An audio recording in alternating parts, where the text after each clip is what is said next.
He only says 3 words, but behind those words is one of the most unbreakable stories in the entire Marvel universe. This tree has died saving his friends, regrown from splinters, fought gods, and literally punched a planet. From exile on planet X to becoming the soul of the Guardians of the Galaxy, Groot's journey is way deeper and way more emotional than most fans realize. This is the entire unbreakable story of Groot. Comics, MCU, the wildest cosmic lore. No filler, no nonsense. Just the truth about a hero who only needed 3 words to change everything. If you think you know Groot, think again. Let's talk. Long before he was babysitting Baby Yoda energy with Rocket Raccoon, Groot started out as kind of a jerk. In his first comic book appearance, Tales to Astonish number 13 back in 1960, Groot wasn't the lovable tree we know today. He was a full-blown alien invader, towering over buildings, speaking full English sentences and bragging about how he was going to capture an entire town, using Earth's trees. Yeah, he literally tried to weaponize the forest. But let's back it up. Groot is part of an ancient alien species known as the Flora Colossi from the heavily wooded world of Planet X. These guys are no ordinary trees. They're intelligent, incredibly strong, and absorb cosmic knowledge through photosynthesis.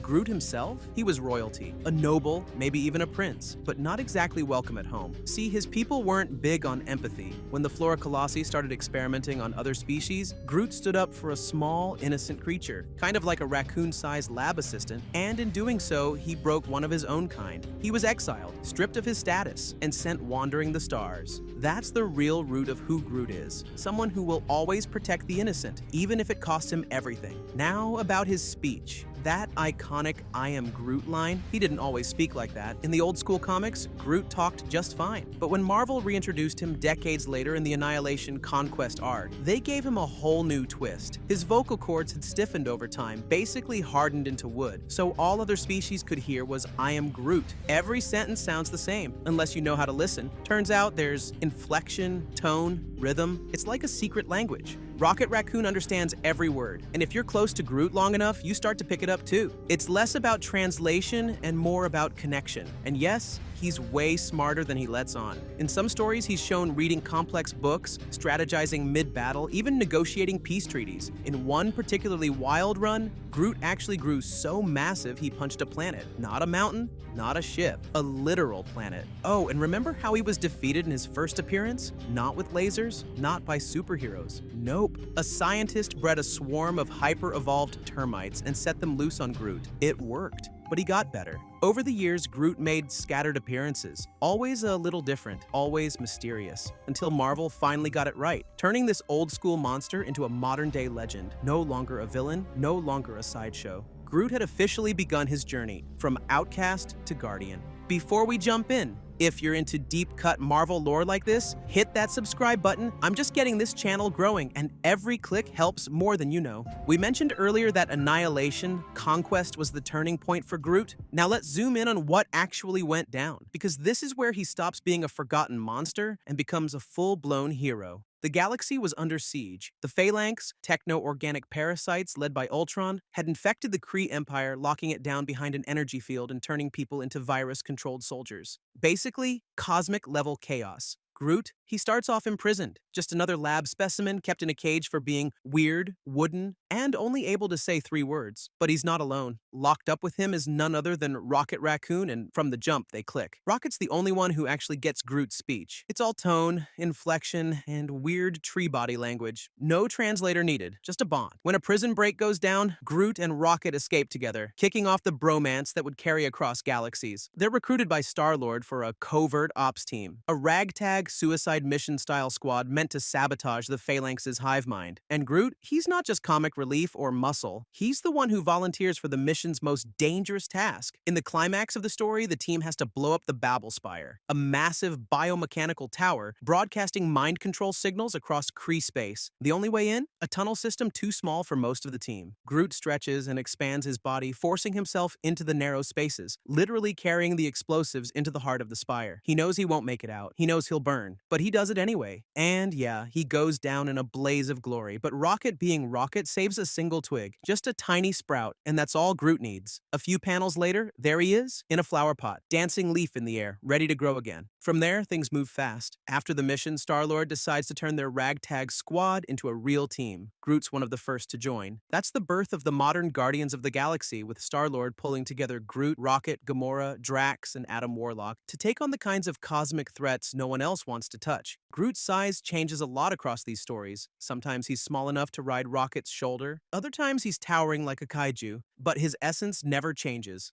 Loyal, brave, surprisingly wise, and always the first to throw himself in front of danger if it means protecting the people he cares about. There's a reason Rocket always carries a spare twig, because Groot never stops coming back. When the MCU introduced Groot in Guardians of the Galaxy 2014, nobody expected a talking tree with 3 words to steal the whole movie, but he did. And let's be real, he didn't just show up, he rooted himself in pop culture. This version of Groot is fully grown, gentle, and strangely elegant. He doesn't talk much, just I am Groot. I am Groot! But he's expressive, emotionally intelligent, and surprisingly funny. From the second we meet him, he's Rocket's ride or die. They're bounty hunters, bodyguards, and chaos enablers for hire, chasing down low-level marks across the galaxy, including one Star-Lord. When the gang gets arrested on Xandar, Groot, Rocket, Star-Lord, Gamora, and Drax, they're forced into a prison together. And honestly, that's where Groot starts showing who he really is. In a place full of killers and thieves, he's calm, patient, and terrifying when he needs to be. Whether it's stabbing dudes through the nose or offering a glowing flower to a child, Groot walks that line between savage and sweet better than anyone else on the team. But the real gut punch comes in the third act, when Ronan the Accuser is about to annihilate Xandar with an Infinity Stone-powered hammer. The Guardians make a desperate move to stop him. Their ship, the Milano, is crashing. There's fire, metal, and death closing in on all sides, and Groot knows exactly what to do. He grows his body outward, wrapping the entire team in a cocoon of branches. It's the first time he says something different. We are Groot. It hits hard.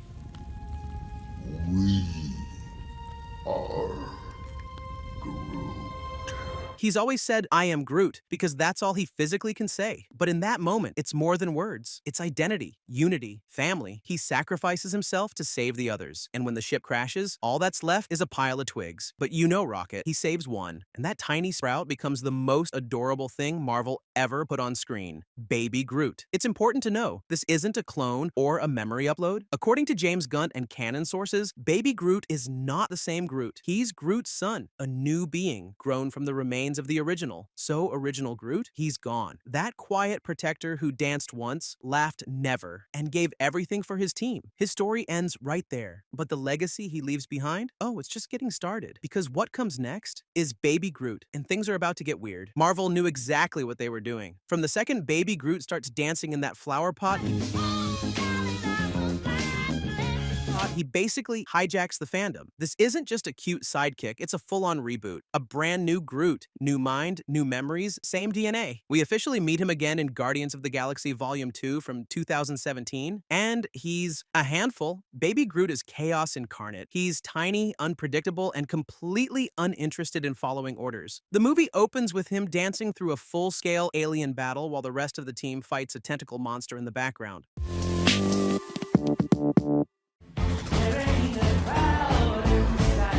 Priorities? He's got 'em. But while he's comic relief for most of the film, mashing buttons, eating bugs, and nearly launching the team into space by mistake, he gets a big hero moment at the end, when the Guardians need to blow up Ego's core. It's Baby Groot who volunteers to carry the bomb into the planet's living brain. Rocket tries to explain which button not to push. We're all gonna die.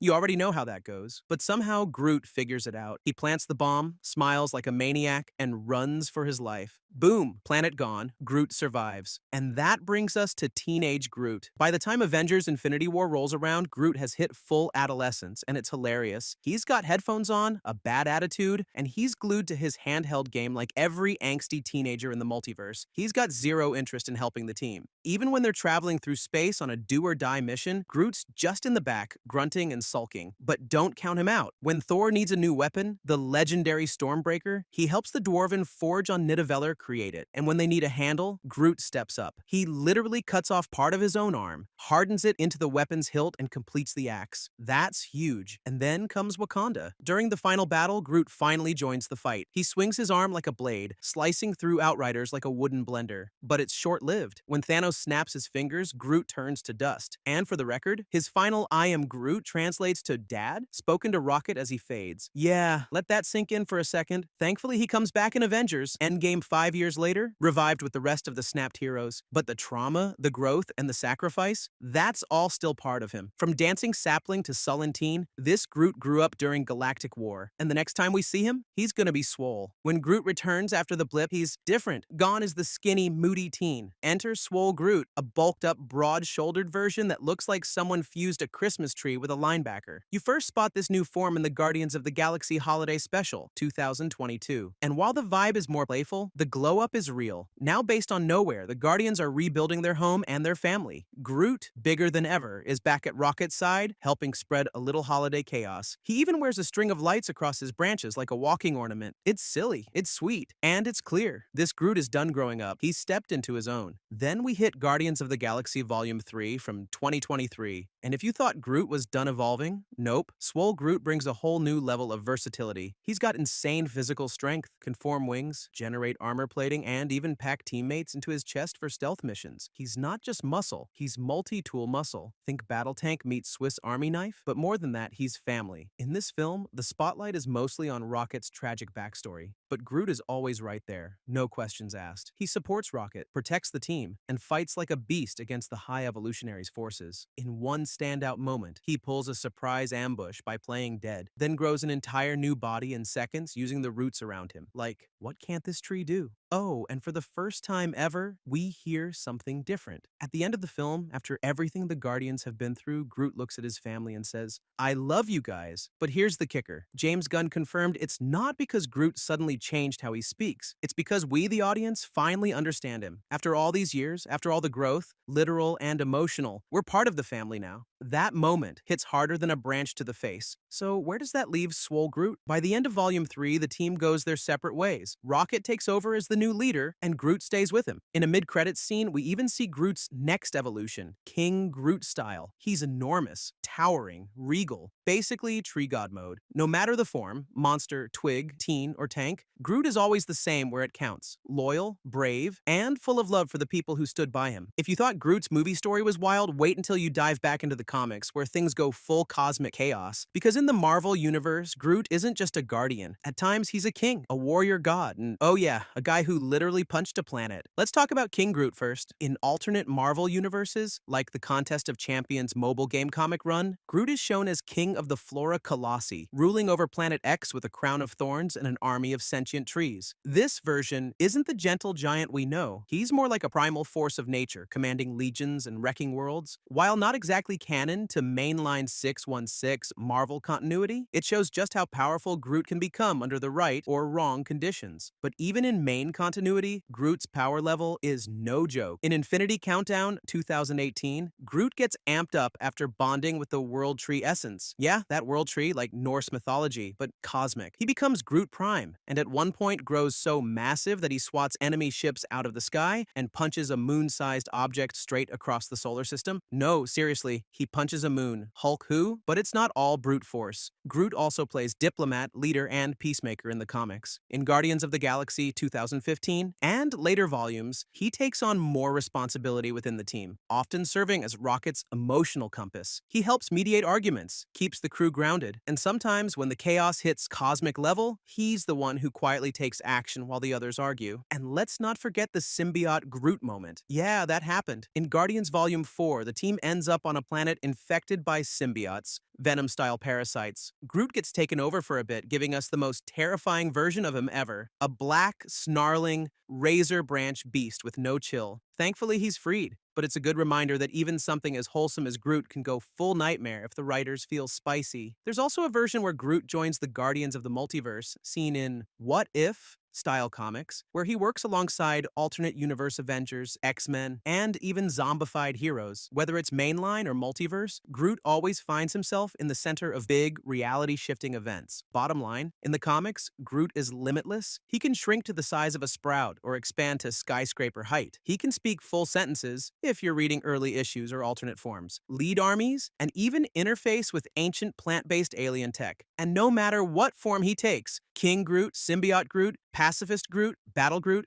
one thing stays constant. He never gives up on his people. If you made it this far, respect. You now officially speak fluent Groot. Hit that like button if you learned something new. Drop a comment with your favorite version of Groot, baby, teen, swole, or planet punching king. And don't forget to subscribe for more deep dives into the Marvel universe. Because let's be real, we've only just scratched the bark.